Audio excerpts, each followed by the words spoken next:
শ্যামাপ্রসাদ মুখোপাধ্যায়ের জন্মবার্ষিকী উপলক্ষে আরামবাগের পারুল এলাকায় রক্তদান শিবির করলেন বিজেপি নেতাকর্মীরা। এই শিবিরের উদ্বোধন করেন আরামবাগের বিধানসভার প্রাক্তন বিজেপি বিধায়ক মধুসূদন বাগ। একাধিক রক্তদাতা আজকের এই শিবিরে স্বেচ্ছায় রক্তদান করেন। রক্তদানকারী সকল রক্তদাতাকে প্রাক্তন বিধায়ক সহ অন্যান্যরা শুভেচ্ছা জানিয়েছেন। এই শিবিরে হাজির হয়ে মধুসূদন বাবু কি জানিয়েছেন শুনুন। শিবির নিয়ে কি বলবেন এবং কোথায় করাচ্ছেন? দিনটা শুধুমাত্র ভারতীয় জনতা পার্টির কর্মী কার্যকর্তাদের কাছে গুরুত্বপূর্ণ নয়। আজকের দিনটা সারা ভারতবাসীর কাছে গর্বের দিন যে শ্যামাপ্রসাদ মুখার্জি, যে যার জনসংঘ থেকে ভারতীয় জনতা পার্টি নামক এই রাজনৈতিক দলটি তৈরি হয়েছে, যে এনডিএ শাসিত সরকার ভারতবর্ষের 22টি রাজ্যে রয়েছে, ভারতীয় জনতা পার্টির সরকার রয়েছে 17টি প্রদেশে। সেই শ্যামাপ্রসাদ মুখার্জির দর্শন অনুসারে পরবর্তীকালে যে ভারতীয় জনতা পার্টি, সেই ভারতীয় জনতা পার্টি শ্যামাপ্রসাদ মুখার্জি, ভারতবর্ষের শ্যামাপ্রসাদ মুখার্জি তার পৈতৃক বাড়ি আমাদের হুগলি জেলার জিরাটে, তার জন্মস্থান ভবানীপুর কলকাতায়। এখানে একজন ব্যক্তি স্বনামধন্য একজন ব্যক্তি, একজন বিশিষ্ট শিক্ষাবিদ, একজন রাষ্ট্রহিতে নিবেদিত প্রাণ ব্যক্তি, যিনি ছিলেন আইনজ্ঞ। এইরকম একজন মহান ব্যক্তির জন্মদিবস পালন করতে পেরে আমরা গর্বিত। আরামবাগ ভারতীয় জনতা পার্টি কর্মীরা দীর্ঘদিন ধরে এই তার জন্মদিন উপলক্ষে রক্তদান শিবির করে আসছে। আপনি দেখবেন যে এটা আজকে ভারতীয় জনতা পার্টি আরামবাগের কর্মীবৃন্দের নবম বর্ষে আজকে পদার্পণ করলো।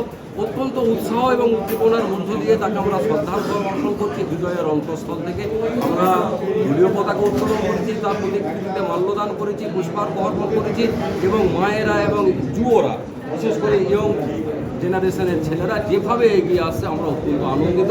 তাকে আমরা বিনম্র চিত্রে শ্রদ্ধার্ঘ্য অর্পণ করছি। ভারত সরকারের স্বরাষ্ট্রমন্ত্রী আজকে কলকাতায় আসছেন। ইকো পার্কে 125তম জন্মবার্ষিকী উপলক্ষে 125 ফুটের একটি লম্বা তার দীর্ঘ পূর্ণায়ক মূর্তি তৈরি হচ্ছে। এটাও আমাদের কাছে পশ্চিমবঙ্গবাসী হিসেবে অত্যন্ত গর্বের, অত্যন্ত আনন্দের।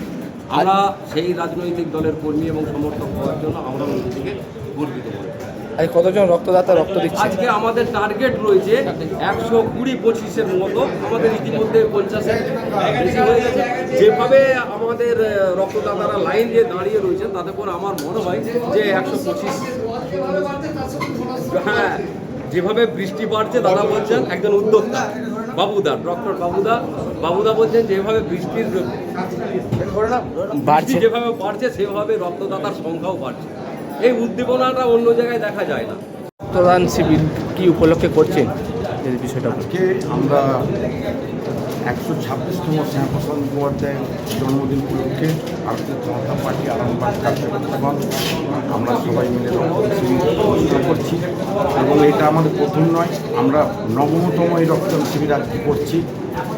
এর আগেও আমরা করেছি, আমাদের প্রচুর রক্ত হয়, এবারে প্রায় 150 রক্ত হবে এবং ভারতকেশ্বরী ডক্টর শ্যামাপ্রসাদ মুখোপাধ্যায়ের জন্মদিনে আমরা রক্তদান করে নিজেদেরই গর্বিত মনে করি।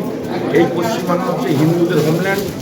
এই পশ্চিমবাংলা হিন্দুদের হোমল্যান্ডে শ্যামাপ্রসাদ মুখোপাধ্যায় ছিল বলে আজকে আমরা সেখানে আছি এবং আগামী দিনে থাকতে পারি। শ্যামাপ্রসাদ মুখোপাধ্যায়কে আমরা শ্রদ্ধার সঙ্গে বিনম্রভাবে আমরা প্রণাম জানাই। ওনার জন্য আজকে আমরা পশ্চিমবাংলায় আছি।